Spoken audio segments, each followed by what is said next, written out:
Hi folks, so welcome back. So in this video, I'm going to cover a company from the auto ancillary space में से ही है, that is NDR Auto Components. ठीक है.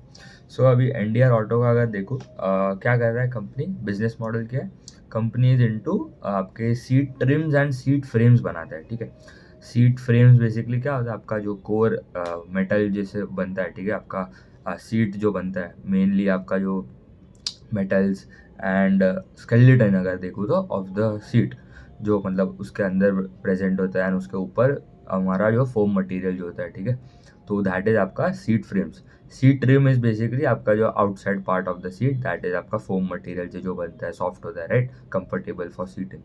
सो वो होता है आपका सीट ट्रिम्स. तो seat frames and seat trims बनाता है मेजरली. ऑल्सो उनका लाइटिंग वाला सेगमेंट भी है, तो एम्बियंट लाइटिंग में भी प्रेजेंट है. And also they are also into आपके सनशेड्स बनाता है. ठीक है. In four wheelers majorly. तो सो कंपनी के क्लाइंट्स कौन से, company caters to four big clients in the four wheeler space. That is किया, मारुति को सप्लाई करता है, टोयोटा को सप्लाई करता है एंड सुजुकी मोटर्स को सप्लाई करता है. ठीक है. सो अभी ये जो कंपनी है इनका नंबर्स अगर हम देखें तो दिस क्वार्टर द नंबर्स अगर हम देखें तो टॉप लाइन में खाली ग्रोथ है 14% के आसपास, इबिटा में ग्रोथ है 21% एंड पैट में ग्रोथ है अराउंड 24%. मार्जिन में एक्सपांशन आया, EBITDA margin expanded from 10.65 to 11.2 and PAT margin from around 6.8 to 7.4% के आसपास हो गया फॉर Q2.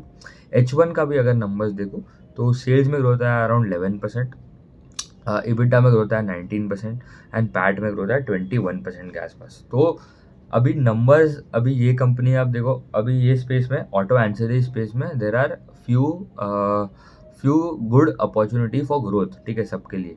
अभी कौन सा अपॉर्चुनिटी, एक तो आपका जीएसटी रैशनलाइजेशन, मतलब ये जीएसटी का जो कट हुआ है, that is helping the consumer के हाथ में थोड़ा पैसा ज़्यादा आएगा, तो क्योंकि सस्ता हो गया गाड़ी का रेट भी. तो दैट इज़ आपका जीएसटी वाला जो कट आया. फिर इनकम टैक्स में भी कट आया था.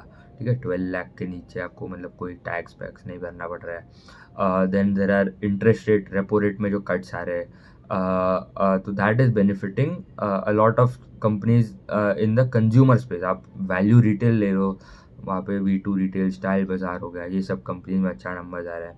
ज्वेलरी रिटेलर्स में अच्छा नंबर आ रहा है. ऑफकोर्स वो तो वैल्यू ग्रोथ ज़्यादा है क्योंकि गोल्ड का भाव ही डबल हो गया है, 50-40% हो गया, बढ़ गया इन वाई बेसिस.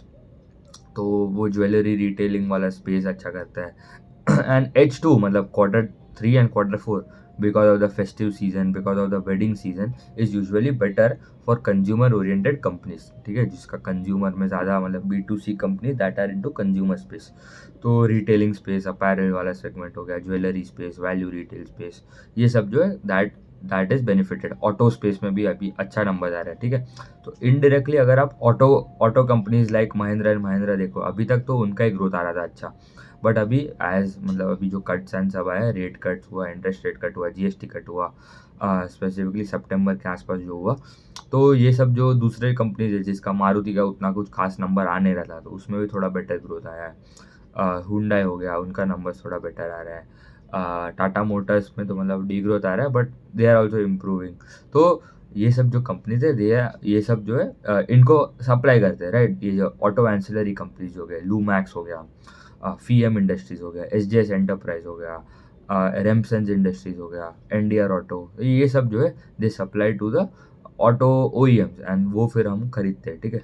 तो इनडायरेक्टली अगर ऑटो स्पेस में नंबर अच्छा है तो ऑटो एंसिलरी में भी जिसके क्लाइंट में ज़्यादा, मतलब अगर महिंद्रा एंड महिंद्रा का सबसे बड़ा client Lumax is the biggest beneficiary, Lumax brothers. ठीक है, लूमैक्स एंड लूमैक्स ऑटो, उसका सबसे ज़्यादा माल जाता है महिंद्रा एंड महिंद्रा को. तो महिंद्रा एंड महिंद्रा का नंबर अगर अच्छा आ रहा है तो लूमैक्स का भी आगे जाके नंबर अच्छा ही आने वाला है. तो ऐसे ही समझना पड़ेगा.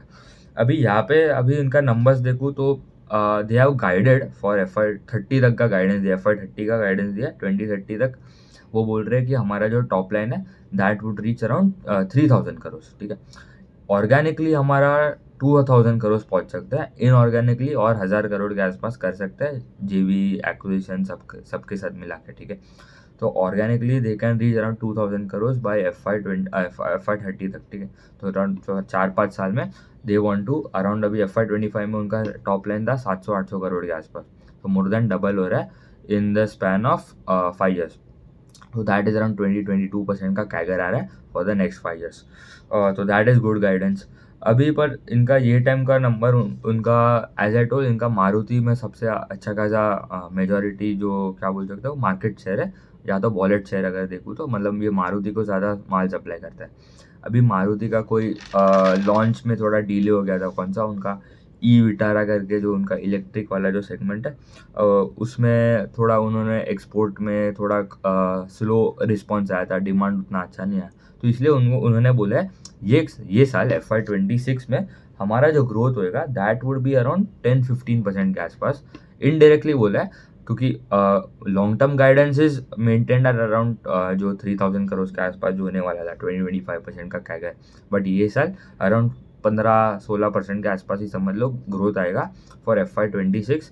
H1 में भी अराउंड 14-15% है, H2 में भी, H2 ऑलवेज बेटर होता है, तो अराउंड 15-16% का कैगर फॉर FY26, ठीक है।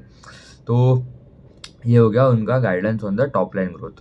एंड उनका मार्जिन में भी वो बोल रहे हैं दे आर टेलिंग कि वो स्टेबल होगा या तो इम्प्रूव भी हो सकता है।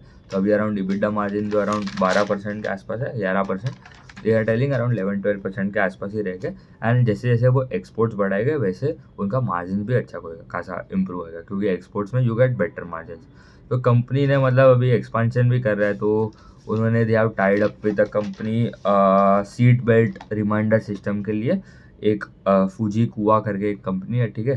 तो दैट इज़ हेल्पिंग देम, उनके साथ जॉइंट वेंचर कर रहा है। तो that is the biggest company है that is in the seat belt reminder system, ठीक है। तो मतलब अभी अगर आप 2 सीट अगर आपके आगे बैठते हो, ठीक है, गाड़ी में, तो आपको मतलब अगर आप सीट बेल्ट नहीं पहनते हो तो मतलब आपको जो साउंड सुनाई देता है उसका सेंसर्स एंड वो सब बनाते हैं।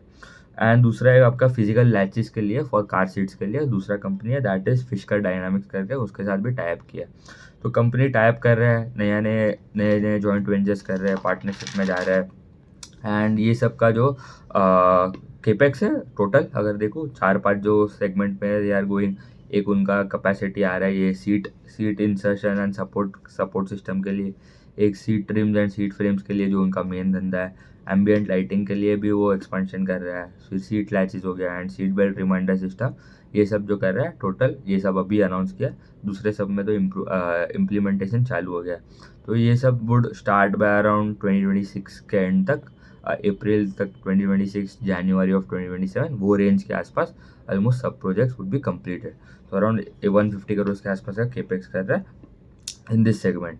एंड कंटेंट पर व्हीकल अगर देखो, वो जो उनका जो सीट लैचेस के लिए that is around 400 to 500 rupees per vehicle. And for seat belt वाला जो रिमाइंडर सिस्टम है it is from around 200 rupees to 1000 rupees. मतलब अभी पीछे अभी देर आर ऑल्सो, वो भी बोल रहे हैं कि अभी रूल्स भी आने वाले हैं कि अभी जो पीछे जो बैठते हैं, ठीक है, गाड़ी में, उनके लिए भी अभी सीट बेल्ट थोड़ा कंपलसरी होने वाला है। अभी तो आगे खाली फ्रंट 2 सीट पे ही है कंपलसरी, जहाँ पे वो सेंसर लगे हैं। अभी अगर वो पीछे भी लग जाते हैं तो उनको और एक बेनिफिट होगा, क्योंकि उनका कंटेंट पर व्हीकल बढ़ जाएगा, क्योंकि एक गाड़ी तो एक ही है, वहाँ पे आपने 2 सेंसर लगे हैं अभी करेंटली, पर अभी आप बोल रहे हो 5-6 सेंसर लगाने का बात, क्योंकि पीछे भी बैठ सकते हैं, राइट। तो पीछे भी सेंसर लगेगा, तो इसलिए उनका कंटेंट पर व्हीकल भी ऊपर जा सकता है। तो इसलिए आप किट वैल्यू देखो, कंटेंट पर व्हीकल देखो, सब कंपनीज का SGS एंटरप्राइज करके जो कंपनी है वो भी अपना किट वैल्यू का बात कर रहे हैं बढ़ाने का, लूमैक्स ऑटो हो गया। तो ये सब में एक अच्छा है कि आपका वॉल्यूम ग्रोथ भी अच्छा सकता है, क्योंकि गाड़ी तो एक ही है, आप उसमें लाइट ज़्यादा लगा सकते हो, एम्बियंट लाइटिंग अंदर, फिर सीट्स में भी आप वेंटिलेटेड सीट्स ऐड कर सकते हो, ठीक है, सीट में से भी हवा आता है। तो ये सब जो है they are value added products, ठीक है। तो ये सब करके भी they can increase their content per vehicle. तो यहाँ से उनका इम्प्रूवमेंट आता है इन मार्जिन में भी and in the overall realization as well. So organically बोला 2000 करोड़ पहुंच जाएगा, and inorganically 3000 crore, that would be a CAGR of around 30%, अगर इनऑर्गेनिकली भी गिन लूँ, ठीक है। तो organically 20-25%, that is also good number. अभी इनका वैल्यूएशन भी अगर देखो अराउंड 35 टाइम्स के आसपास का उनका पी है। एंड अभी if they are targeting around a growth of around 20%, ठीक है, 15% फॉर FY26, बट आगे जाके वो बोल रहे हैं अराउंड इम्प्रूवमेंट तो आ सकता है। तो अगर हम देखें, ठीक है, तो अगर हम forward P and forward peg भी अगर कैलकुलेट करो, इफ़ देयर अर्निंग्स में अगर ग्रोथ, ठीक है, अभी करंटली उनका P 35 है, अर्निंग्स में उनका ग्रोथ अगर 20% के आसपास भी आता है, तो उनका फॉरवर्ड पी हो जाता है अराउंड 30 टाइम्स के आसपास, ठीक है, for a company that is growing by 15%, ठीक है, ऑन द टॉप लाइन।